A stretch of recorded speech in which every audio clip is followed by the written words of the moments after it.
Hello, everyone. Welcome to Everything Iconic with me, Danny Pellegrino. I'm so excited. I have one of my favorite people to watch right now, Heather Gay from The Real Housewives of Salt Lake City. Heather, how are you doing today?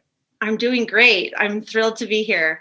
I'm so excited. I feel like I've been waiting to have you on until the season got going, but I've been such a fan of you throughout the entire season. Are you enjoying sort of the ride of Housewives so far?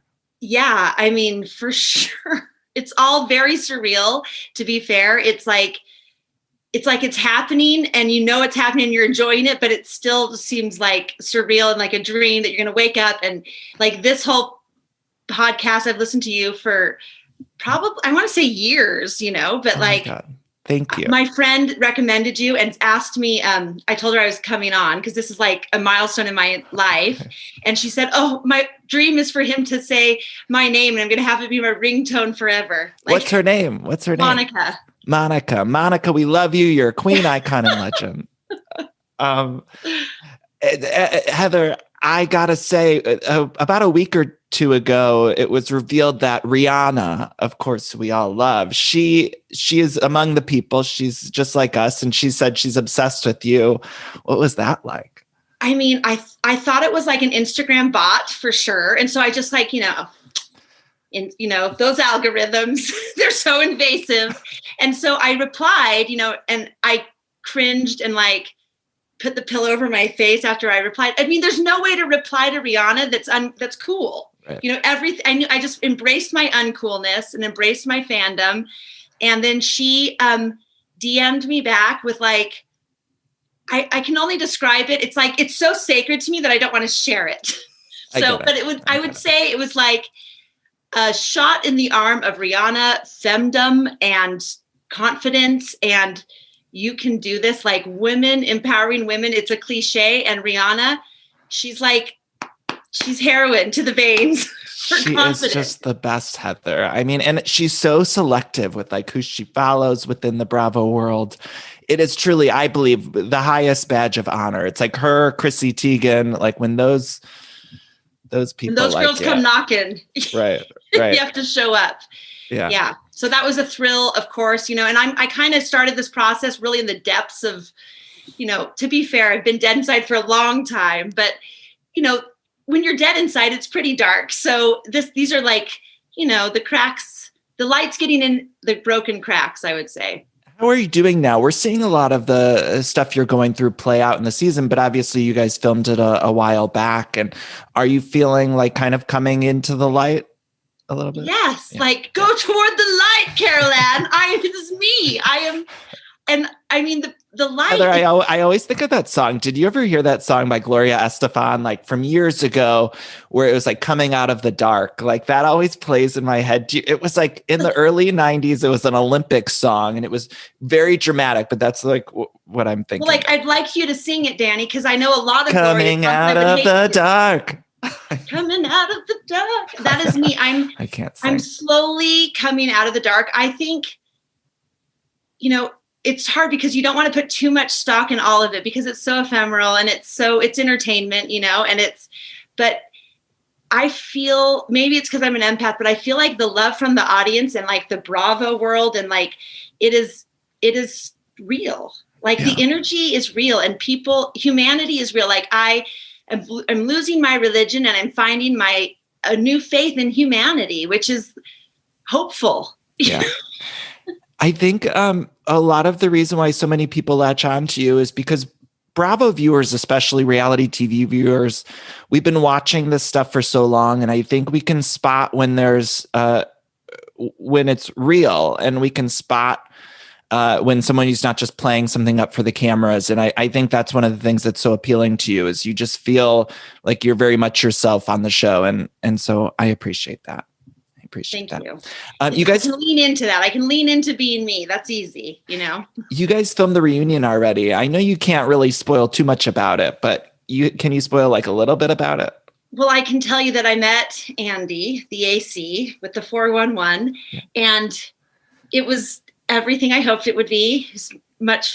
I hate to say he's more handsome and charming in person, but he is. Yeah. And it was just so amazing and crazy. And I'm excited to watch it because I can't remember anything that happened. Well, I think he was posting on social media that it was like a 10-hour day or maybe even more than that, which I can't even imagine what that's like. And I think I might have said this on the podcast before. It's like I've interviewed so many housewives over the years, and it takes a lot of energy oftentimes out of you, even when I'm doing it for 30 minutes, an hour or whatever. So I can't even imagine what it's like for 10 hours, a whole group of housewives.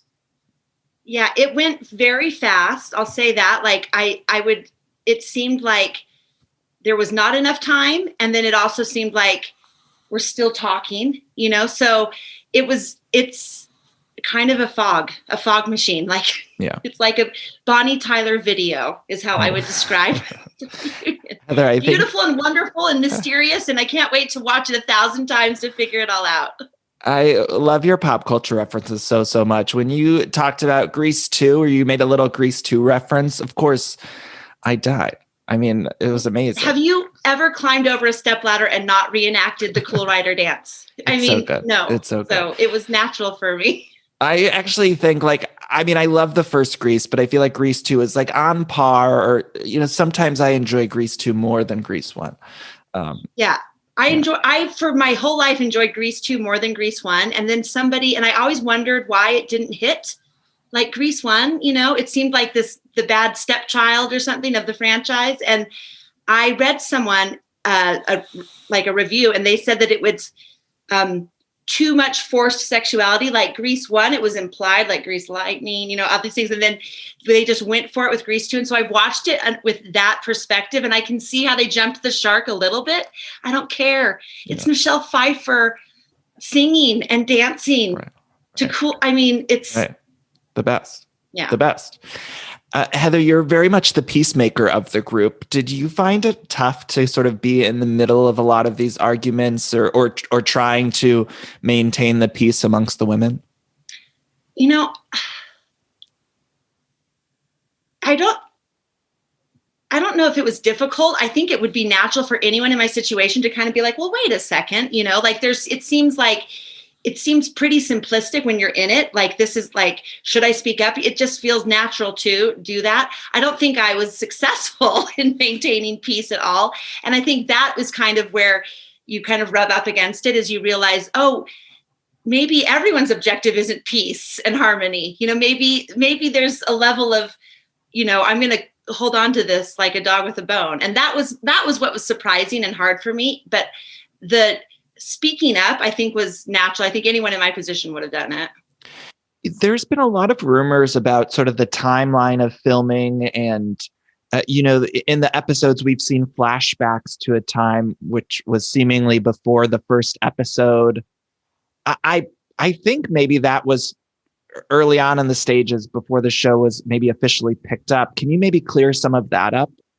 Yeah, we've known each other for a while, but the filming process took place, the pilot, or the sizzle, so if you will, took place in June. And that was, we filmed for a week. So we had a lot of interaction and footage that has been flashed back to. So I would say the whole process began in June of I don't even know what year it is, 2019. Right? Probably. Who knows who or where or what we are right now. But there's an arc of time, that's gone on. Yeah. So a lot of those flashbacks were just from that that first week of filming. And then you guys took a little break because the show hadn't been essentially picked up yet. And then you started the main filming. There's about a 3-month break between sizzle and, when we first started as Housewives. And then there's also been sort of all these rumors in the blogs about maybe there was other people that were in the main cast. Specifically, there was a woman who's appeared on the show as a friend. And I wonder, were you guys privy to any of that information? Was maybe there anyone else that was supposed to be? We were privy to, not really. We knew the girls that we had filmed with, and we knew that was probably the core. And so a lot of these peripheral people, they were absolutely in the process, but we had no idea to what point until we showed up to really, work Yeah, right. A lot of the drama this season has been between Jen and Mary. And I wonder, do you think that those two could bury the hatchet? Do you think they'll be able to ever be friends, or what do you make of that situation? Yeah, absolutely. They will be friends and they can be friends. Eventually they have so much in common, just like just ostensibly, just the big boxes on the form, you know what I mean? That they could relate to and talk and discuss. And they love fashion. They both have apartments in New York, like just big things, like they're bi-coastal. They're both, business owners. They both have more Chanel than any of us. There's enough to build a friendship on, ladies. That's more than I had with my husband, Right. So I think that is, and I think they're both capable of having friendships that you can avoid landmines, and they just have to both choose to do that. Right. You mentioned your husband. Was he hesitant to film at all? Or your ex-husband? We saw him this past week on the show. Was he hesitant? Yeah, he was hesitant. I mean, he was hesitant. I think that he didn't realize what it really was, I think he was hesitant, but also dismissive of it. Like, what, but he's been, for the most part, when you consider that he's not going to come out winning, he's been really supportive and shown up, which I appreciate. It's been so beautiful to see your relationship with your daughters, and just opening up to them is so refreshing. And was that a natural process for you to do that on camera, or? Yeah. Does that make sense? Yeah. The camera, this sounds awful. The camera forced me to be really honest.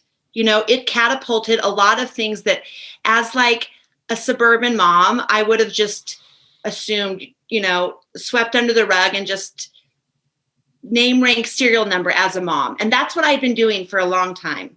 And so the cameras, not only like it was natural to do it in front of them, but it also propelled me to dig deep, because I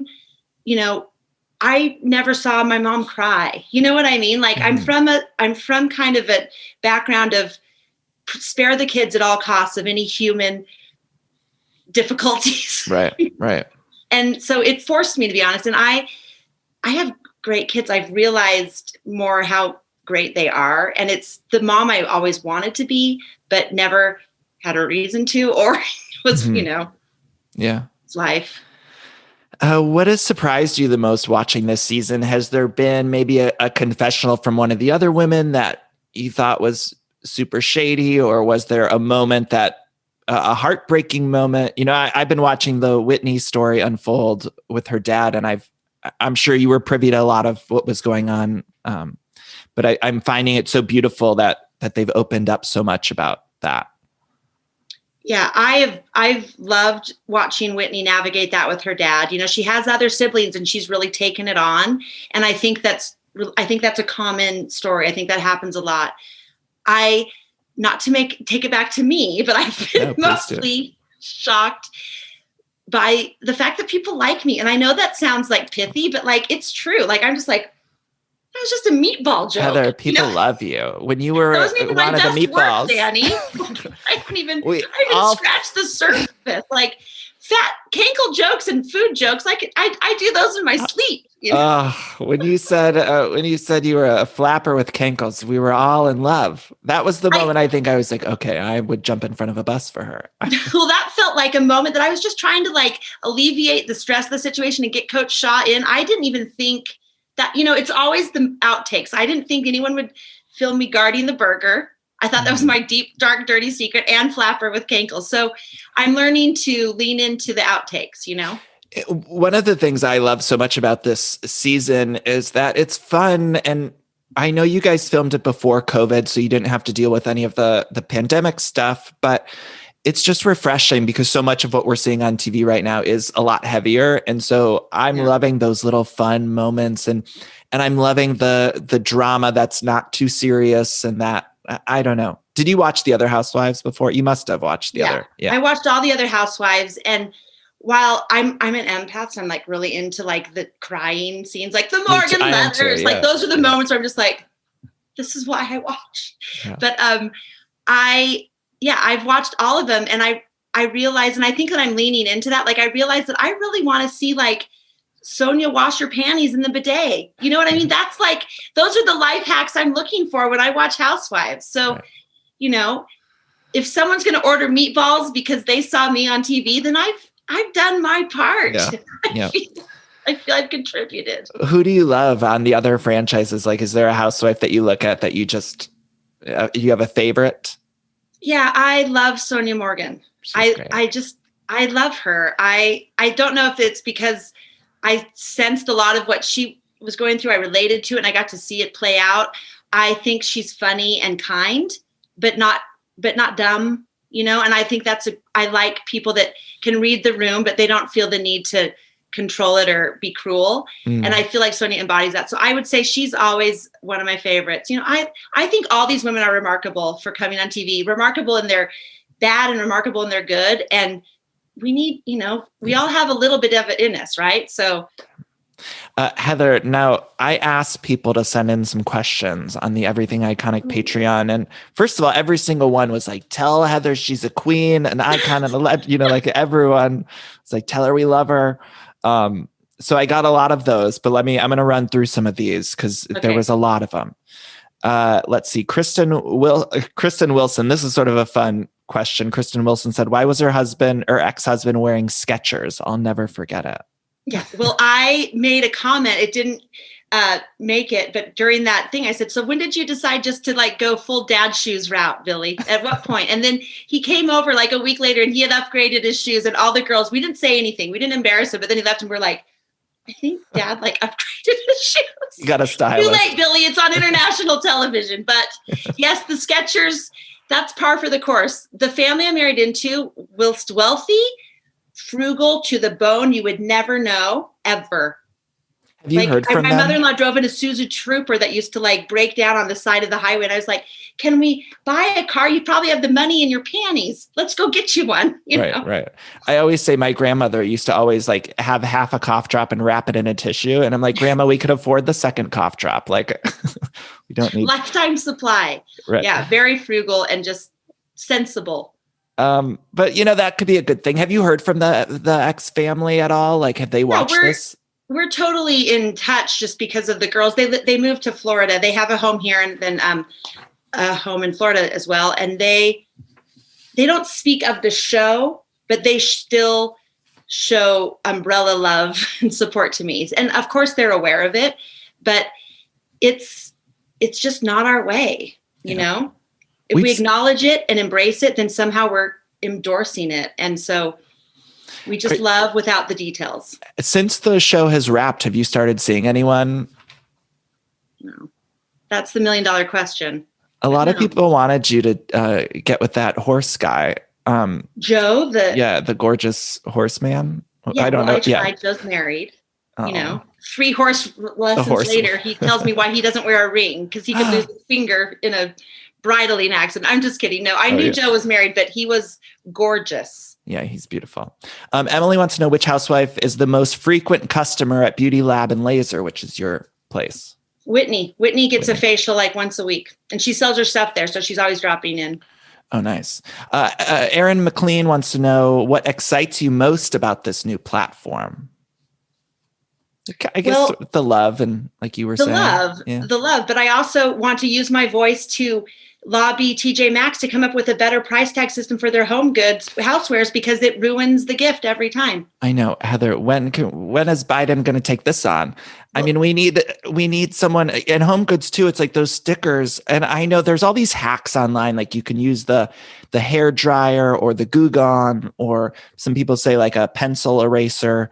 But still, it shouldn't be that difficult to get the price tag off of these items.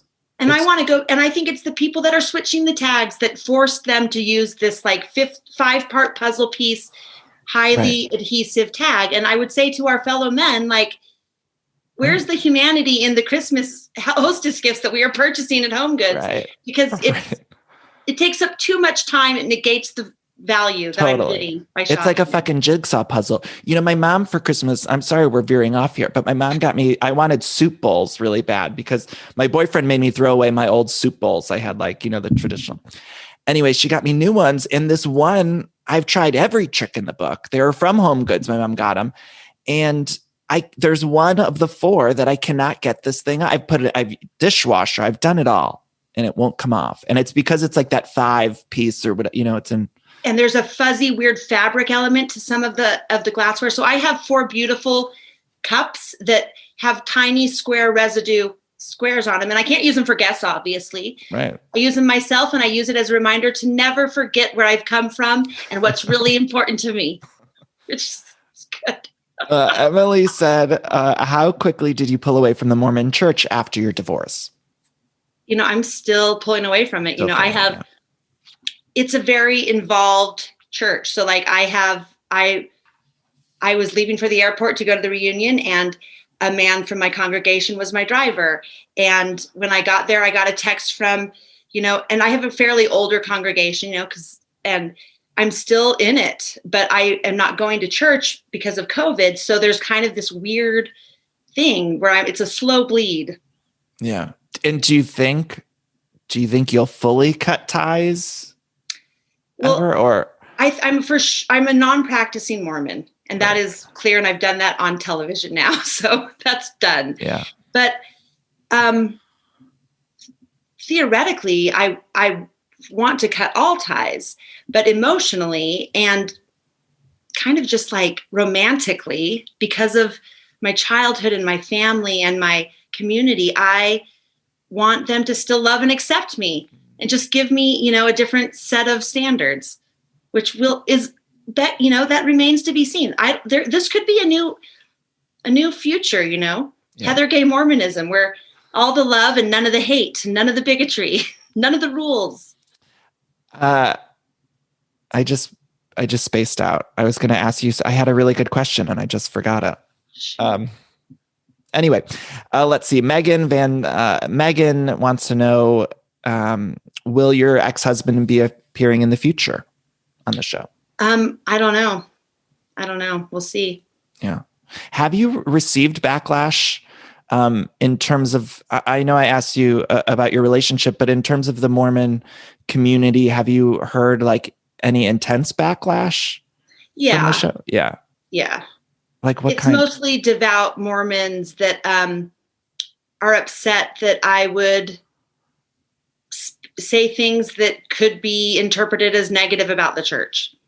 Yeah. And the things I've said on the show are true. I just am not spinning them in a positive way. Like instead of saying God loves all people, well, he loves all people, but he leaves some of them out of heaven. You know, like I just, you know, I'm breaking code, and we are a church of friendship and affinity, and, you know, we're multi-level marketers. So I think that there's a little edge to me saying, I knew it, I loved it, I lived it, but I'm walking away. That's a more dangerous position than to be one that just says, I don't really get it, but I do it, you know, why not? Mm-hmm. Does that make sense? Yeah. Yeah. Bonnie Rachel says, you talk about your college experience at BYU not being sort of a real college because of the no drinking and sex.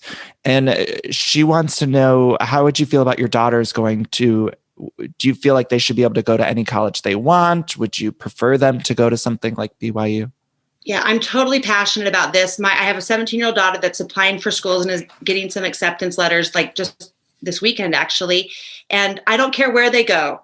You know, that's important. Like I want them to go wherever they want to go, but I want them to promise me that they'll go wild. You know, college is like a 4-year safe, you know, encapsulated experience. And I want them to, you know, make love in a hammock, you know, like I want them to do all the things, you know, that a feminist English professor would tell them to do when they're 18 to 21. And so I just tell them, I don't care where you go, as long as you promise to go wild.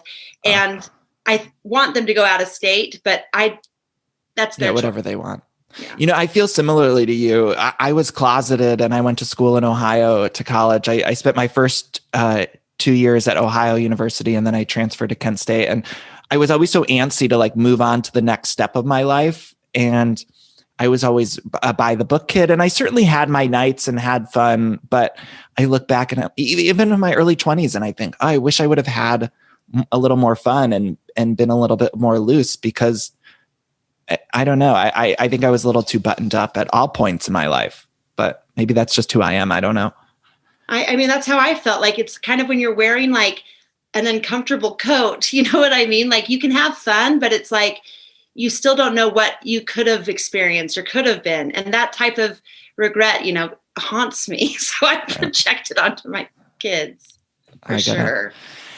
Nicole wants to know if you think that Meredith and Lisa are really scared of Jen.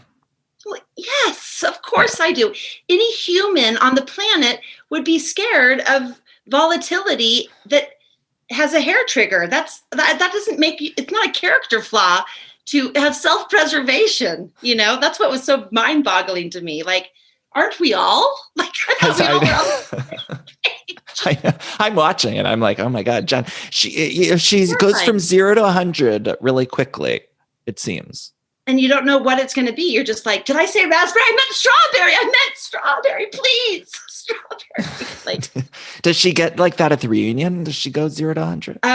Yeah, you see the whole rainbow of emotions from all of us at the reunion. Who would you say is the most unpredictable at the reunion?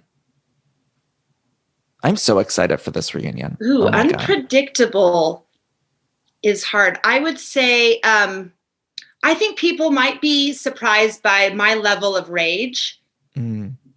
I think the reason that I don't remember a lot of it is because I was kind of in that blind fog of like, because I remember at one point I was sitting there and I was thinking, have good posture, because I have terrible posture. So I thought, have good posture. And my heart was beating like right here. And I thought, this feels like intense. You know what I mean? Like, my body was processing it, but you're in this, you're on stage. So you're just like, I think I might be having a panic attack, but I'm not sure. Like, a lot of the fans of the show have been so intrigued by Mary's relationship with her husband, who was her ex-step-grandfather. And what is her, I know you can't really speak for her, but what is her sort of reaction to all of that? Does that make sense? It's interesting because I kind of threw myself in head first. Like, she was clearly getting, just an unfair amount of scrutiny. Unfair is the wrong word. Clearly she's an easy target, and there's really no way to navigate around it. And so I didn't even ever look at the details of it. I just looked at it as like a human underdog that needed support and empathy. And I feel that way about it, but I don't really know the specifics of it. And because it's uncomfortable, I don't ask or talk about it, because I want to act just like, oh, it's all fine, and let's just talk about things that are palatable. That makes sense. Yeah, that makes sense. Heather, this was such a delight to get to talk to you. I got to ask you just a couple questions I ask everyone. Your favorite Mariah Carey song? It's so hard. All I Want for Christmas Is You. I am sorry. It's a classic. It's classic. And Heather, if you were choosing for People Magazine's Sexiest Man Alive, you had to choose like an actor, or singer, or someone. Who would you choose? Podcasters are off the chart, I'm assuming. So let me. You can say me. I mean, we can go there. No. I'm a sucker for Bradley Cooper. Yeah, he's popular. I get it. In all forms, yeah. What else do we have to look forward to on this season? What episode are we at this week? Do we have a lot left? Episode 10 on Wednesday. So how are we going to survive with that? What am I going to do when you guys are off the air? I don't know. We'll try to keep our social media streams up. I don't know. I don't know how this works. Like, I don't know how it all is processed, because I've had a couple of people say, what are we supposed to do? And I'm like, what do you mean? Does it stop? Does the river of chocolate stop flowing? I need more. I hope they give us one of those never seen episodes, like after the reunion. I hope we get one of those. I do too. I'm down for it. I hope there's so much that we didn't cover that is going on in our lives. Like, I hope that we get a season 2, and I hope that everybody watches it. So we don't know about a season 2 yet. I mean, I'm sure you guys are official. No, nothing. But we're all feeling good about it, right? I mean, I don't know what's feeling good or what's feeling not, but I would say Heather, I need you to I have just say yes. 100,000 followers, Danny. Like, that's got to be worth something. I need you to just say, yes, we're coming back. We're filming in a week and we'll be on the air before the end of the year because I can't. I need it. Listen, the root of all unhappiness is unmet expectations. And I, as your fan, would not do that to you. So let's just take it a day at a time. With the way the world is, every day is a gift, truly. This has been a crazy year. But I'd rather open a gift that's filled with new episodes of The Real Houses of Salt Lake City because I love it so much. And that's what you think you're waiting with bated breath. How about me? Like, I've blown up my entire life and they're like, we've decided not to renew. No, they have to renew. There's no way. Andy has said they're happy with the ratings and they're happy with how it's going. So, and you guys did a reunion. I feel like sometimes with these shows, like if they do like a in studio watch what happens live reunion, then sometimes it's on the, on the fence. No, but you guys had a big. Yeah, I feel picking up what you're laying down, Danny Pellegrino. This is when I walked in, I felt this elation. The set was like Disneyland studio producers had weighed in on this. It was beautiful. And I thought, oh, we're not with, like cardboard tables and some folding chairs and some, mixed nuts in a bowl. Right. Like this is a beautiful reunion set. It was stunning. And so that's, They wouldn't throw all that money into it if they didn't want a season 2. I'm like, wouldn't. We have to get it. Yeah. And if not, then we need spinoff.